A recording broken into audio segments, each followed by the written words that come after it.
Welcome back to Teen Story Share. This week we're continuing The Princess Curse by Merrie Haskell. If you missed Chapter 1, that will be linked down below. Chapter 2. Pa was very patient. He jerked me out from behind the tapestry and dragged me across the great hall, outside past the herb gardens and through the castle gates into the plum orchard, before yelling. "Reveka!" he cried, shaking me a little. I stared at him with wide eyes, waiting for the verdict. Pa and I had been scraping along together for only a couple of years, since he'd retrieved me from the convent where Ma had left me when she died. Ofttimes he didn't seem to know what to do with me. I didn't know what to do with him either, though I liked him well enough. Altogether, he beat me less than the abbess had, and only then for breaking the 8th commandment. Lying, in Pa's view, was much worse than killing. But maybe that was because Pa was a soldier before he became a gardener, so he couldn't think too badly of killing. "I told the princess the truth, Pa," I said. "I didn't lie even a little." "I know," he said. I frowned. Why was he so angry with me if he knew I hadn't broken my promise to him? "And I'm very sorry I made the princesses smell like hill cottagers. I am very sorry." "I'm sure you are." "It's just the curse. Everyone talks about the curse and no one does anything. And the dowry is just sitting there, waiting. I needed that dowry, far more than the curse needed lifting." I had no idea how the curse had started, but the biggest problem with it was that Prince Vasila didn't have a son. If his line didn't produce a male heir before he died, the rule of the principality would be fought over by all his neighbors, which was bad enough. But with the Turkish Empire on one doorstep and the Hungarians on the other, Sylvania would become no more than a tattered, puppet-ruled client state. Even with 3 wives, the prince had never gotten a son. The first wife had produced a couple of daughters, the princesses Marikara and Teresa, then promptly died. The second had died before doing that much. And the third princess consort wasn't a mother yet after 2 years.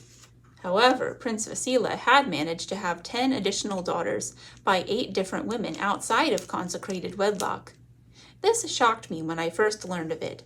I'd thought that God would not so bless women who had not received the sacrament of marriage.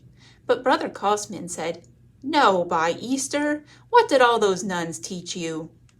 Brother Cosmin, like monks everywhere, didn't respect nuns much. At some point, years ago, Prince Vasila had brought all his daughters to live with him at Castle Sylvian, so that he could marry them off and get grandsons to keep the principality safe. He even ennobled the illegitimate daughters, no matter how common their mothers, including Ruxandra and Rada, daughters of a tavern wench, and Ottilia, who'd grown up in a mill. But shortly after the princesses started living together in the castle, the curse came upon them. And nobody wanted to marry women, even princesses, who lived under the effects of a curse, even a silly one. And it was a silly curse, wasn't it? Every morning the princesses left their tower bedroom, exhausted, with their shoes in tatters. It was inexplicable, and it scared away all the nobles and aristocrats and royals and knights and squires, in short, everyone of gentle birth who would be even a tiny bit worthy of marrying a princess. The curse so vexed Prince Vasila that he issued a decree. The first man who could solve the problem of the shoes would be married to the princess of his choice, no matter what his birth, age, or rank, even if the chosen princess was one of Vasile's royal and legitimate daughters, even if the curse breaker was a humble cowherd. And if the curse breaker was a woman? For her, a fabulous dowry awaited, to allow her to marry whoever she wanted, or, I hoped, to join whichever convent she liked. It cost a lot of money to join a convent, unless one was a highly promising candidate. I'd been raised by nuns who had made it clear to me that I wasn't promising, but I could become rich. "The curse is dangerous," Pa said, "and I don't want you mucking about with it." "But Pa, it's the stupidest curse in existence. So what if the princesses are sleepy during the day and their slippers are holy in the morning? It's a curse of shoes and naps." It's a mystery, I'll grant you. Marriott, the bathwoman, says that no one ever hears anything when they listen at the princess's door, and that anyone who spends the night in the princess's chamber falls right asleep and doesn't wake up. Marriott is correct. I wouldn't fall asleep, I boasted. If you left me in there overnight, I'd figure it all out and save all the shoes. No, Reveka, Pa threw up his hands. No one cares about the shoes. That's not why people call it a curse. Did you not understand what Marriott said? They never awaken. She meant they never waken through the night and see what happens to the shoes, right? No. Pa closed his eyes, sucking in a deep breath, before opening them again and whirling me around and steering me toward the castle. Come along. Pa marched me double time between the front gate's dragon carvings and up to the western tower, which was shorter and wider than the eastern tower, that served as the princess's bedroom. Pa pushed me through a squeaky little oak door into a room. The room was full. Row upon row of men and women lying head to foot on straw pallets spread before me. On the other side of the room, by a tiny hearth, an old woman sat in a rockered chair, netting socks. She looked up when we entered. She did not smile. The room smelled of silence and stone, like a cathedral after the incense smoke has drifted away. It didn't smell as if dozens of people crowded into one space together. I stared at the bodies lying on the pallets, each one abnormally still, with none of the snoring and scratching and farting normal people do when they sleep. They fall asleep and never waken. Pa tried to pull me back out of the room, but I shrugged away to kneel beside one of the bodies, a girl with alabaster skin and straight brown brows. I reached to touch her but paused, hesitant, noticing that I couldn't really see her chest move. Is she alive? I asked the old woman. The woman set aside her netting and leaned forward. You are the herb husband's new apprentice, yes? As well as the gardener's daughter? She said, her voice as cracked as her face. So, you finally come to see the dead alive? I didn't know how to answer that tactfully, so I asked, They never waken, no matter what? Stick them with pins and they don't jump. Thunder and hand claps alike never disturb their dreams. Neither does fire or water awaken them. I put aside my horror to think like an herbalist. Have you tried rubbing their limbs with oil of rosemary? What effect has pepper blown into their nostrils? I try the rosemary every week, and ground black pepper rouses them not at all. The woman looked expectant and eager, like she was curious to know what I would ask next.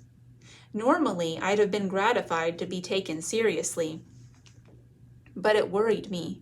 Things were in a dreadful state indeed if people hoped for miracles from an apprentice herbalist. I avoided her eager eyes by examining the girl more closely. She might have possessed all of 13 years, just like me. Do they ever die on you? I feed them nourishing soups, the old woman said. Drip, drip, drip it down their throats, then massage their necks until they swallow. I swaddle them like babies and change their wrappings regularly. That is what I can manage, and it is enough for most of them. But in spite of all that, some do go around the corner alone. I never can predict which ones will go, young or old, newly fallen or asleep for years.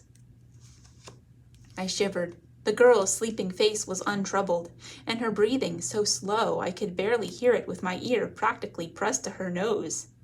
She looked like a saint's corpse, dead but incorrupt, as though she would never rot, as though she would exist always, just like this. How did this happen? I whispered. They dared to look upon the princesses, the old woman said, when the princesses were not wanting to be looked upon.